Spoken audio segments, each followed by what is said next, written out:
If you've clicked on this video, I know exactly where your head's at. Let me try and break it down for you. So you've done the hardest part of what I think is going to be your whole academic career. You have sat your A-levels and waited for that dreaded day that is results day. You've gone in, you've opened up that little envelope, and you've seen some results. They are, no matter what you got, great. You smashed it, you did so well. You go home and you've logged into UCAS. Through either getting the grades and accepting your offer or going through clearing, you know at the end of that day whether or not you're going to university. So you go out and you celebrate, you go crazy, and probably drank enough Jaeger bombs to fill the River Nile. That's probably what happened. You wake up the next day, raging hangover, and something starts happening in your head. Those feelings of celebration, those feelings of excitement are still there. There may be a couple of other intrusive thoughts, and you probably start imagining what the next couple of years of your life is going to entail. You know, this is natural, it's new, it's scary, what's going to happen? And you start shitting yourself. Knowing unis around results day, they haven't yet to share any information about what's going to happen. You haven't received your course timetable, you haven't received any sort of details for Freshers Week. They like to really sit and wait until 3 days before you actually go. And now you are sitting with like 3-4 weeks to go. No information, with absolutely nothing to go off. And that can be really scary. But thankfully, I'm here. I am going to try and help you resolve those fears. Hello, my name's Alfie. I am a second year going into my third year.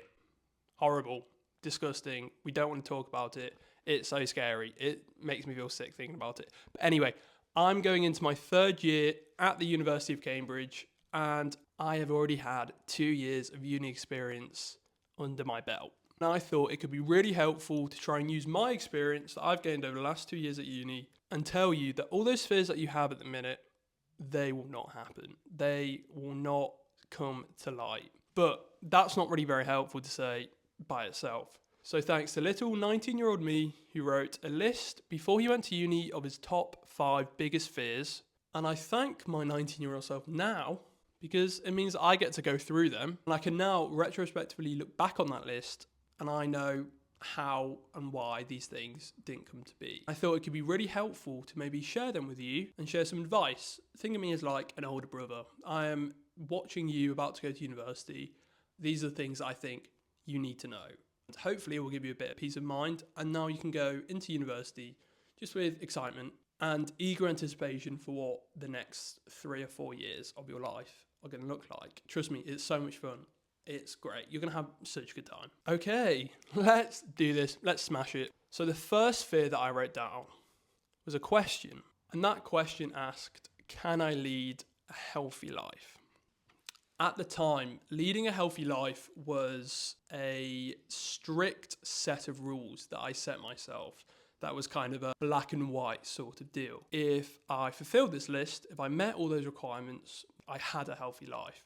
If I didn't, and I missed any sort of things that I wanted to do that day, I was a failure. Which I now understand is such an unhealthy way to look at life in general. The way that I tried to deal with this change, which was going to university, was to tell myself that if I could plan out every single detail of what was about to happen, then I would have an amazing time. This is probably where this fear came from. I was really scared that I was going to go into uni and have no clue what was going on. And it was going to be this chaotic, this out of control experience that I had no kind of agency in. And I'm not going to lie, that kind of is what university is. And so in this sense, leading this regimented type of life was impossible. I don't think you can go into uni with this routine set out as heavily as I did and be able to look at it as a success. When you break uni down, you are being put in a position that you've never experienced before. You're about to encounter a schedule that will never look the same each day. You could have a lecture at 9 a.m. one day, and then the next day it's at something ridiculous like 6 p.m.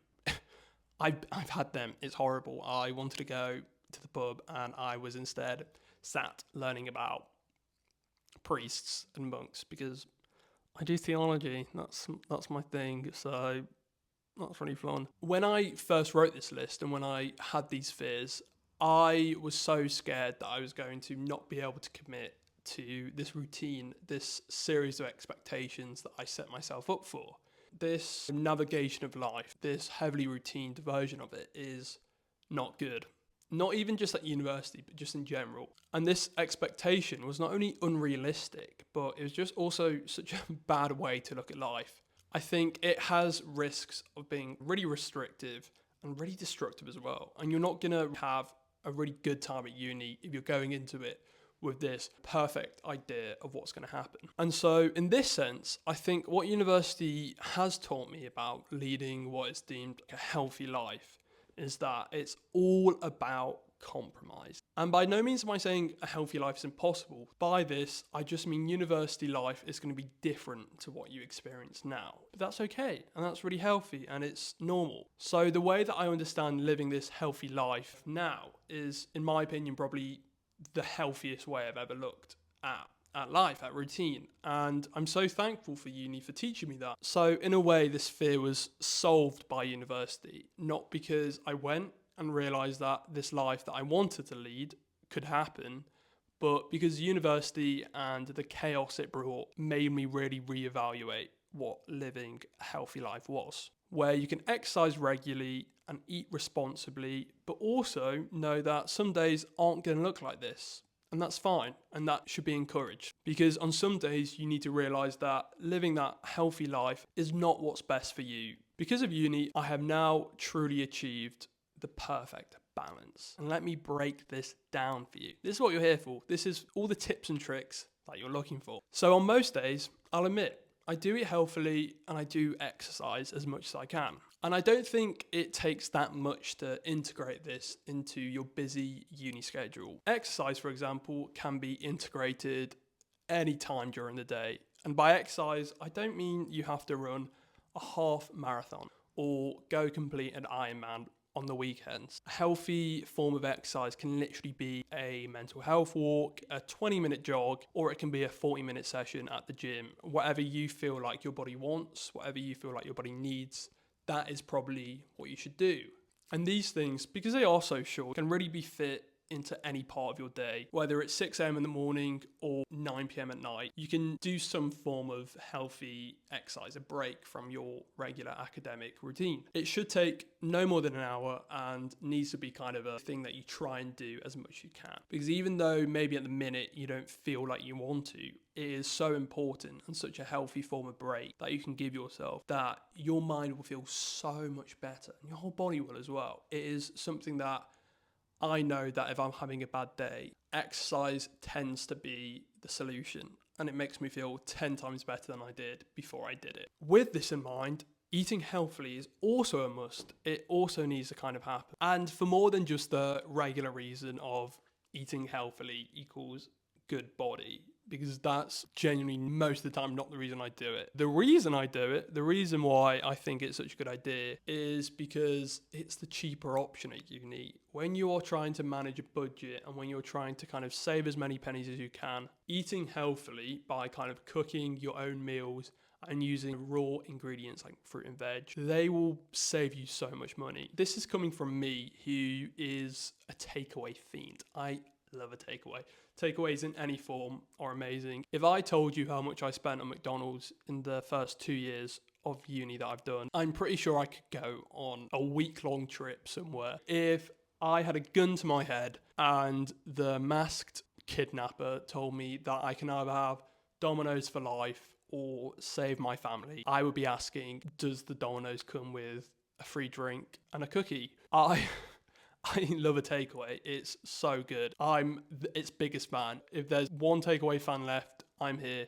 If there's no takeaway fans, I've died. That's the way that I look at it. On the real part, basic proteins and veggies tend to be relatively cheap. You can buy kind of in bulk a form of protein, whether that's tofu, chicken, whatever, and get a couple of vegetables alongside of it, and it's going to cost you £3.50 a day for a meal.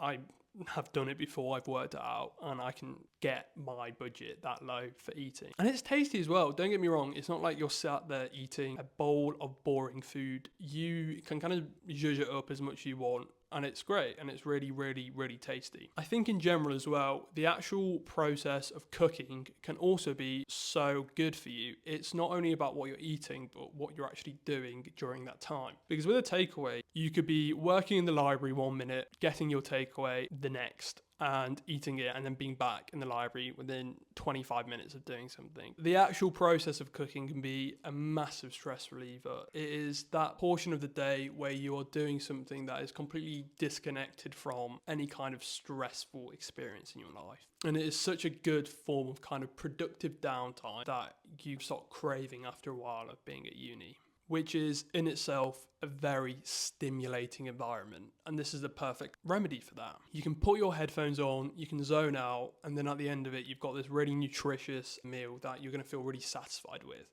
that you probably aren't gonna get, unfortunately. And don't hate me for saying this, from a McDonald's, as much as I wish you could. And with these kind of ideas in mind, I do think with this fear, the most important thing to remember is that it's okay if your day does not look like this, and that you're not having this kind of idealized form of a healthy life. While this day is great and should happen as regularly as possible, it's really okay to have some down days where it's not a bad thing if these kind of things that I've mentioned don't happen. Because it's also, as much as it's important to eat healthily, exercise regularly, and all of that jazz, it's also really important, equally, if not more, to be honest, to treat yourself. Because there are going to be those days where you're either really busy, you're really stressed, or if you're like me, hungover probably, and the only thing you want is a big, greasy meal. And to this, I say, when you want it, have it. Whether you're really craving something, the last thing that you should do is deny yourself those cravings. Those cravings aren't going to go away. And you're also just going to get yourself in a worse mood when you're trying to eat in a way that you don't want to eat. At uni, you are going to be working insanely hard. It's going to be kind of non-stop. So it's really important to kind of give yourself those times throughout the month. You have a day where you kind of just let yourself run wild. In the same way, if there's kind of a social or an event, even with your friends, that you're going to be doing something that might not be seen as traditionally healthy, whether that's going on a night out or going for a really nice meal, these can be just as healthy and just as productive, and you need to make the most of it. I think looking back at university, the one thing I'm so happy I did was really say yes to as many things as possible, because it meant that, yeah, my work might have not been the best at sometimes, but it means that I've got some amazing memories that I can look back on that I think are more important than a grade. It's just so important that these things are done in moderation. So with that in mind, going to university, not thinking about perfection or healthiness or any of that sort of thing, and go into it thinking about balance. That is the most important thing you can take from leading a healthy life. That's what I think anyway, and it's worked great for me. As soon as that kind of switch turned in my head and I stopped treating every day as this thing where I had to keep up with these insane expectations I was setting for myself, I became so much happier, and university became such a better experience for it. So if you can go into uni with that already in mind, then you're not going to miss a single day of fun. You're going to have days and days on end where you are just listening to your body, you are doing what you think is right, whilst also living a balanced life, where you can be healthy most of the time, and you should. It's good for you and good for your bank account, but also treat yourself and have a great time. So yeah, fear number 1, sorted. There's nothing left of that fear. I think for me, I look back, I feel so bad for my little 19-year-old self who was so scared he was gonna go into uni and not live this amazing routine. And if I told him what my healthy life looked like now, he would probably laugh in my face and be like, you're an idiot, don't listen to yourself. But now I get to look back on my 19-year-old self and go, you're an idiot. You were looking at this all wrong. Okay, fear number 2. Let's get this rolling. So my second fear that I had about university was this idea that I was not going to be smart enough. I kind of dramatically imagined myself being in like a traitors-like scenario where we would all be sitting around a big wooden table, and my name, albeit spelt very incorrectly on every single chalkboard, was going to be the one that appeared the most. And I was going to be deemed the village idiot, where I would sit in the corner staring at the wall and not be allowed to speak during my lectures because I was deemed so stupid. This is a very long metaphor, but I took creative license with it, so hopefully it sounds all right. When I was at school, I was always very hardworking. I always was quite motivated, but I was never the smartest. I was never someone who was renowned for being really, really good at studying. And so I thought this was going to kind of translate to going to a place where everyone was that person. Everyone was going to be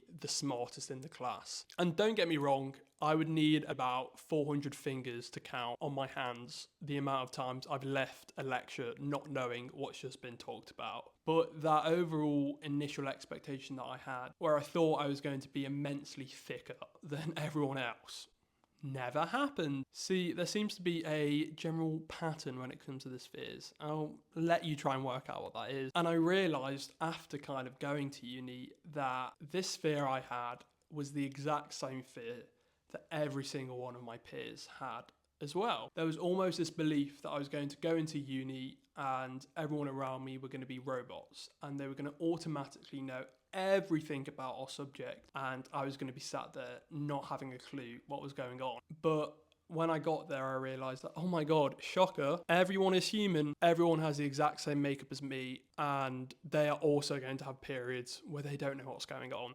They were capable of, and often did, make mistakes and didn't know what was going on. And that was so relieving to see. And it's obviously not coming from like this kind of selfish perspective where I'm saying, oh, I'm so happy to see my friends struggle when it comes to work, but rather it was satisfying to realize that not knowing something or not understanding what was going on was an inevitable evil that everyone will face, no matter if they did get 17 A stars at A level. And it was the type of struggle that me and my friends could relate to. We could bond over. There was many a pub session spent stressing about the fact that I was writing an essay on a subject that I had no clue what to write about. In a way, these self-proclaimed pint-filled therapy sessions was exactly what I needed to relieve this fear, because I realised that everybody was in the same boat as me and that we were all capable of making mistakes. And that making these mistakes and having these periods of doubt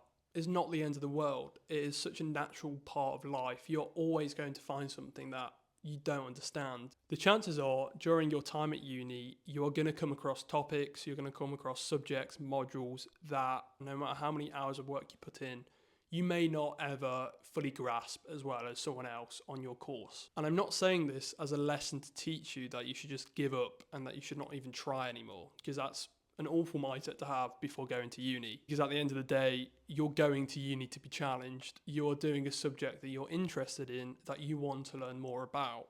And the inevitable part of that kind of process is having a period where you don't know everything about your degree. And that's fine. And that should be exciting. That's an amazing part of going to learn something new. Being complacent is boring. And if you did go to uni and study something that you just knew everything about, what's the point of you going? What are you going to get any sort of satisfaction from if you end your 3 years looking back and realizing that there was nothing really there that ever challenged you or ever made you think that you didn't know everything that was going on? There will be no kind of reward in the process of learning if you just knew everything from the get-go.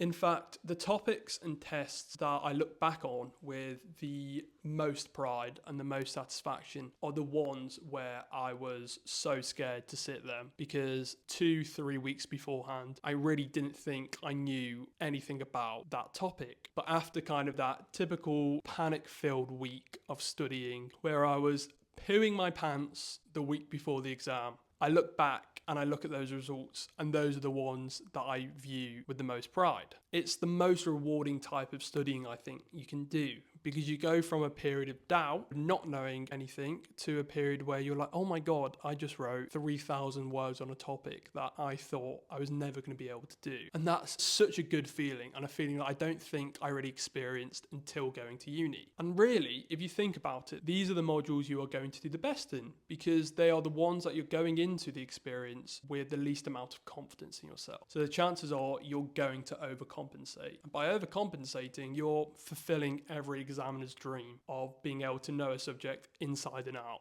So with this fear in mind especially, I wish I could sit down with my 19-year-old self who was anxiously waiting to be belittled for his idiocy and shake him as physically hard as possible and tell him that not knowing something or getting something wrong is an unavoidable fact about uni. And so instead of being scared about it, be prepared for it, be excited for it. It's something that will happen, so why not feel the best you can in that mindset? So go into uni prepared for failure, because as much as it might not be what you want to hear now, it is going to happen. But reimagine what failure means. It's not something that should be feared, it is necessary. So don't be so hard on yourself. It's okay not to be the smartest in the room. And a little bit of, insider knowledge. The best people tend not to be. They're the ones who are going to be kind of your ride or dies when you're also going through periods of doubt. Fear number 3.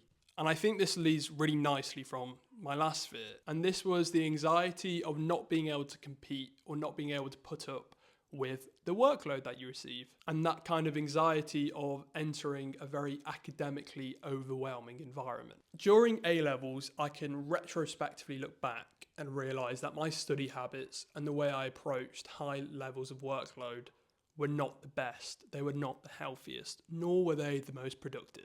I think the best way to describe my revision technique at A-levels was chaotic. It was all over the place. Let me tell you, there was no regularity in it. It was not good. It was bad, which is the opposite of good, funnily enough. It was a series of burnouts and then panic studies where I would spend kind of a week trying to cram as much as I physically could, and then I would spend the next kind of 2 weeks, 3 weeks after it, so exhausted from that week of studying that the idea of looking at a book made me want to physically throw up everywhere. And it was this approach to studying, this kind of art of cramming, then crashing, that made me hate work. And I ended A-levels in such a foul and bitter mood when it came to studying, which is a crazy thing to say now, because I've come to love the art of learning and the way to do it right. This passion, this kind of love for learning, this love for academics only came after I totally rehauled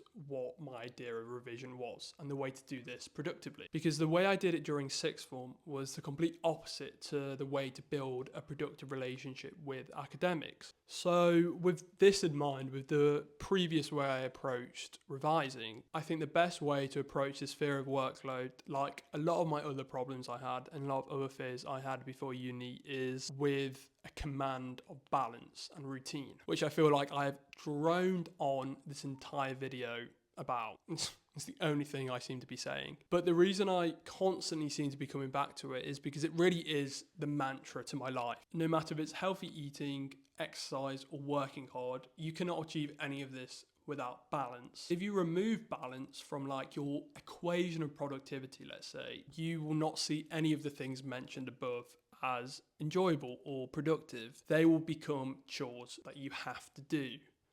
And let me tell you, you have not come all this way to uni to be basically spending your 3 years doing laundry or washing the dishes. That's going to be so boring and so unenjoyable. You might be thinking, Alfie, you've said all this, you have droned on about the fact that balance is important, but how do you have balance when it comes to working?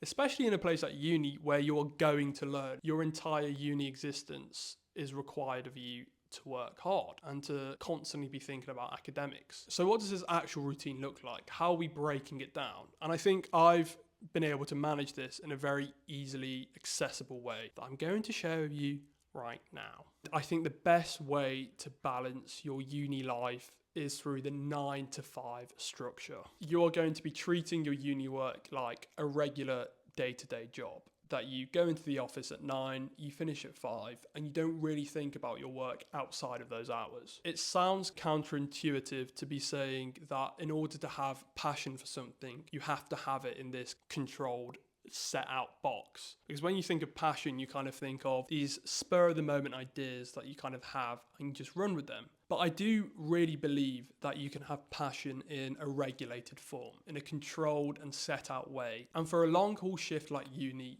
you need to hold on to this passion as long as you can. You need to grab it by the reins and allow it to take you over that finish line and have that excitement prolonged as long as physically possible. If you break it down, you are at uni for the minimum of 3 years, which is 1,095 days of uni work. It is the period of time that you're spending thinking about uni, that you are engrossing yourself in your university degree. So it's really important that over these 1,095 days, you are keeping up that motivation and that momentum to kind of carry you through until the very end. It's great to go into uni, and I think I probably did this as well, with the idea of living day to day, where you kind of address the problems that you immediately have, but then don't really think about what that's going to look like in the long term. Whilst it's fun in the first couple of weeks of freshers, I'm telling you by Christmas, you will be so burnt out. You will go home dreading and hating the idea of going back in January. So a uni degree really is a marathon, not a sprint. You can try and set off from the starting line with your foot entirely on the gas pedal. But when you get to that halfway point and that initial adrenaline runs out,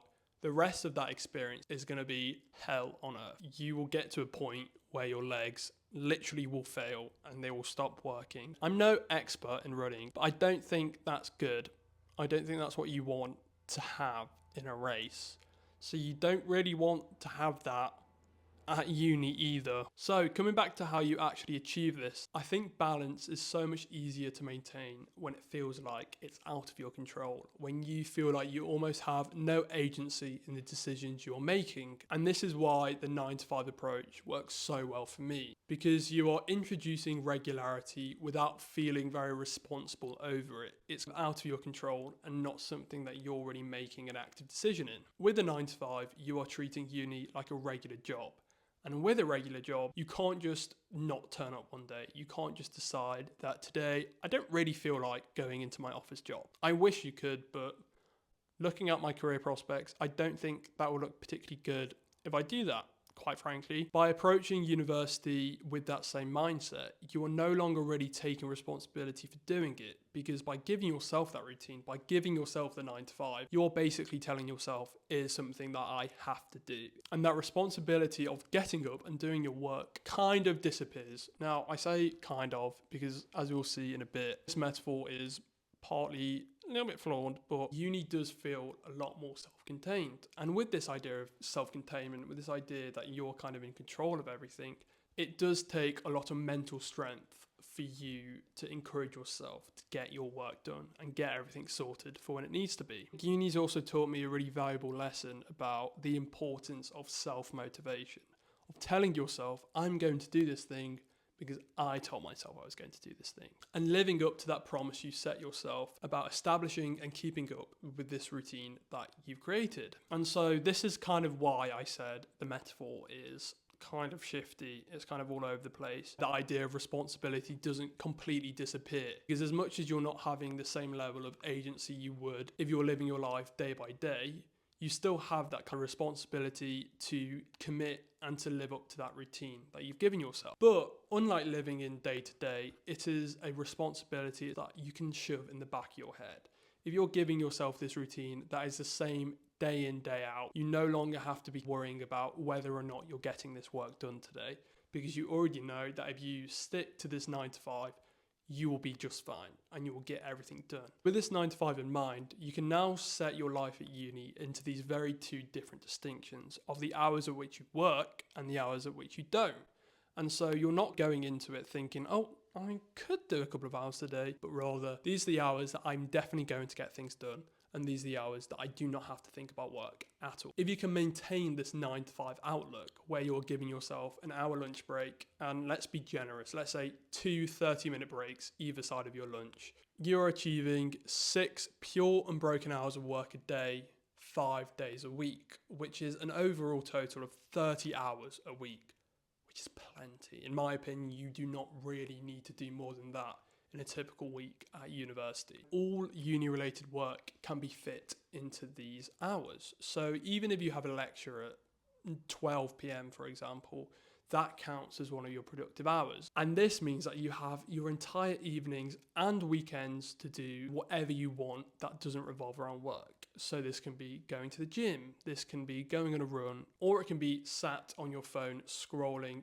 guilt-free on Instagram Reels for 5 hours in the evening if that's what you want to do.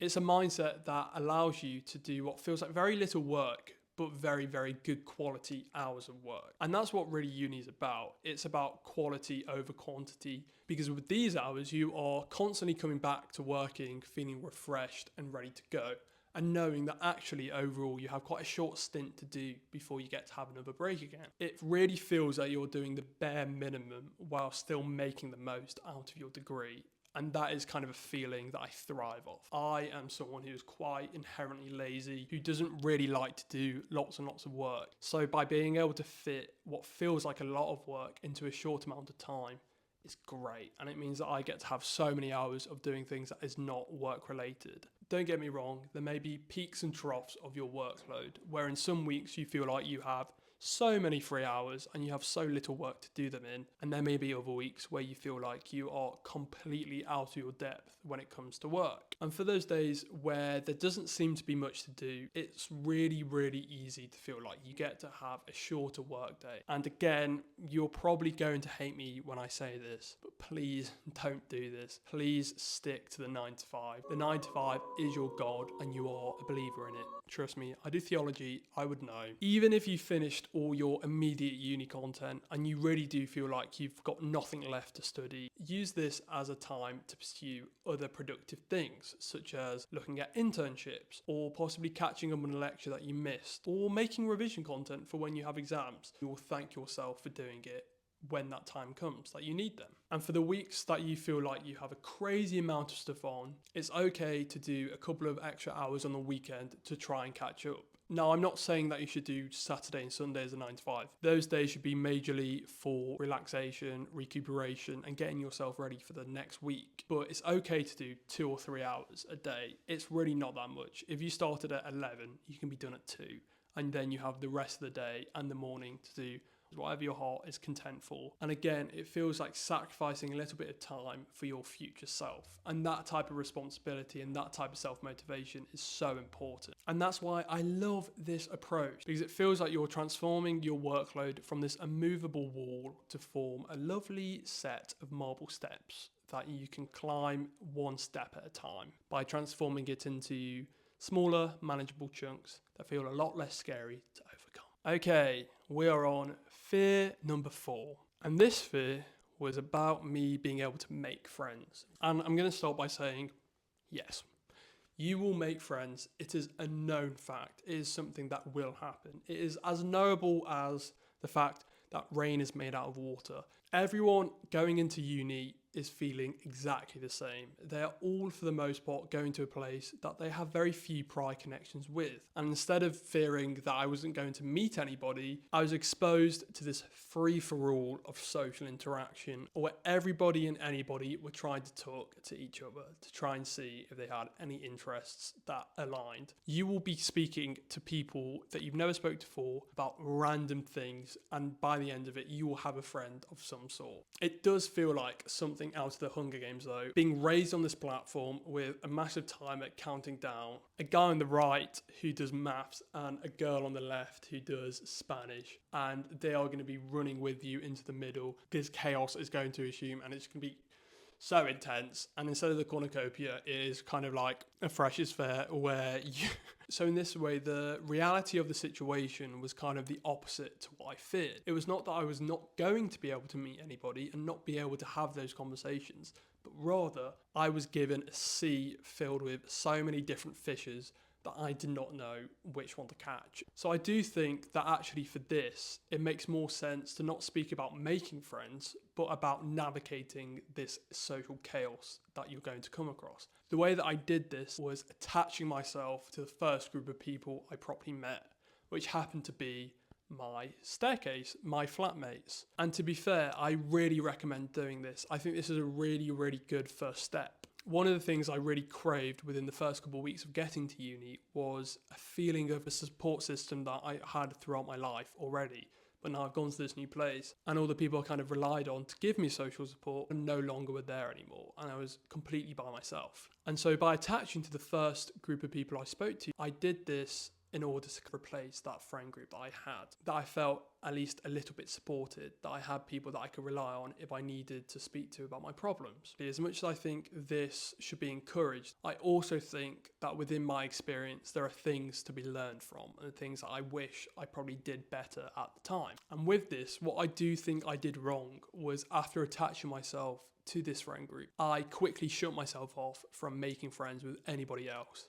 It very much felt like I've found my group, I found my people, and I do not need to speak to anybody else. When I look back at first year and the times I did experience with this first group, I loved it. It was amazing. But I kind of retrospectively look back now and realize that that group of people I met and those people I became friends with first were not my group. They were not my people. I did not feel like I connected to them as well as I could a different group. There were stronger and more organic friendship groups I think I could have made. But because I closed myself off so quickly, I basically stopped that possibility from happening. And it wasn't until later on when I asked myself that if I hadn't been placed in this group within this accommodation, would I have still been as close as I had been with these people? The answer probably would have been no.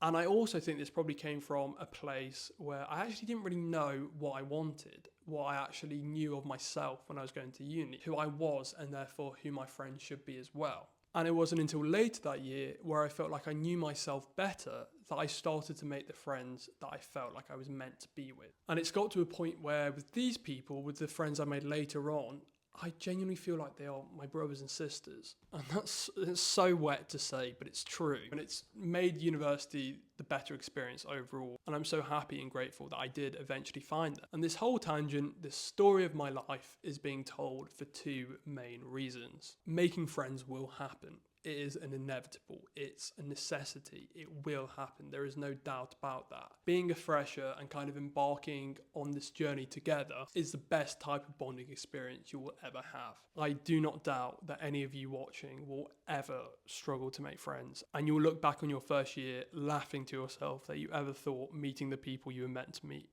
was not going to happen. And two, which is the most important thing I've gained on looking back from this fear, is that you carry on being open and giving yourself opportunities to meet new people. After all, this video is for you. It's for trying to figure out how you can live the best life at uni. So take the time to consider what you think will make you feel happier, what will make you the happiest you can be. And I'm not telling you this to abandon every friend you ever make in the hopes that you'll find someone better, because obviously that's not true and you'll be not very good person if you did this. It's so important that you take as many opportunities to make those short-lived years the best you can. And one way of doing this is to surround yourself with the best possible people. The people that you feel closest to, people that you really start to feel like their family. So go into university with excitement, not fear of meeting new people. By meeting new people, you are setting the foundations of making some amazing friendships. So make the most of it. The last fear, and fear number 5, is an interesting one. I saw this one and I'm not gonna lie, I burst out laughing when I read it because it's kind of so funny that this was a fear that I had. Anyway, to leave you in no more suspense, fear number 5 was simply titled drinking ? Okay, so when I wrote this fear, when I was thinking about the things I was scared about at university, I was teetotal.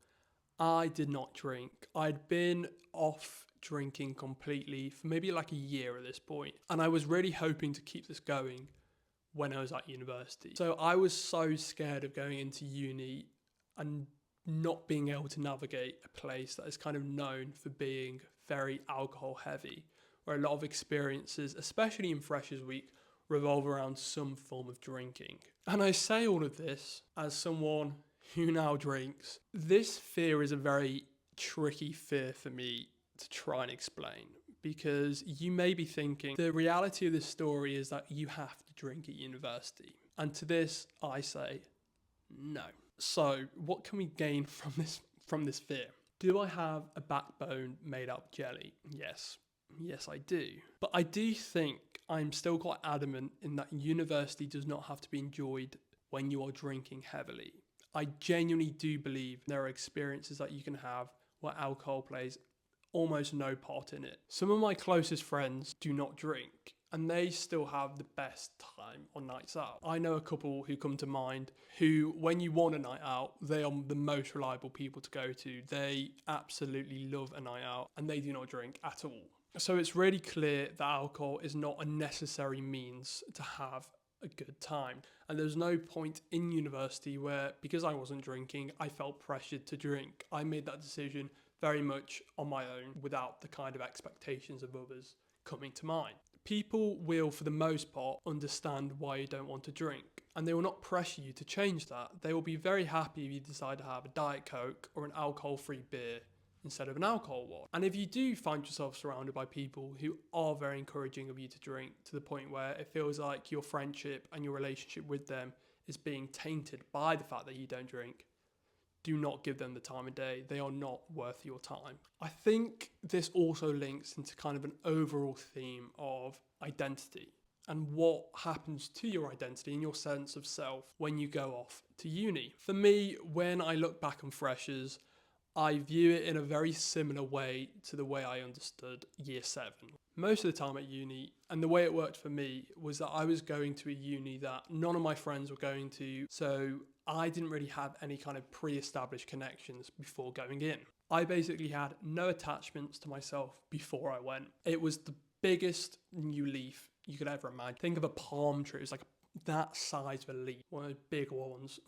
It was the only time so far that I've had to sit down and truly assess what I wanted and who I was because of that. This is kind of what choosing to drink represents for me. It was a massive decision that I made that completely reassessed my sense of identity and who I was before uni. A thing that I linked so strongly to who I was beforehand that it was really, really scary to try and address this change in interests that I had. But at the end of the day, spoiler alert, it was something that I did want to change. I was in an environment that made me realise that it was a change that I wanted to do. And that's completely okay. And that's a really important message to try and understand. And I'm not saying this with the intention that you should go into uni wanting to change every single aspect of yourself. Neither am I saying that you should go into uni with a beer in hand or the smell of tequila on your breath. Because, like I said, uni does not equate to alcohol.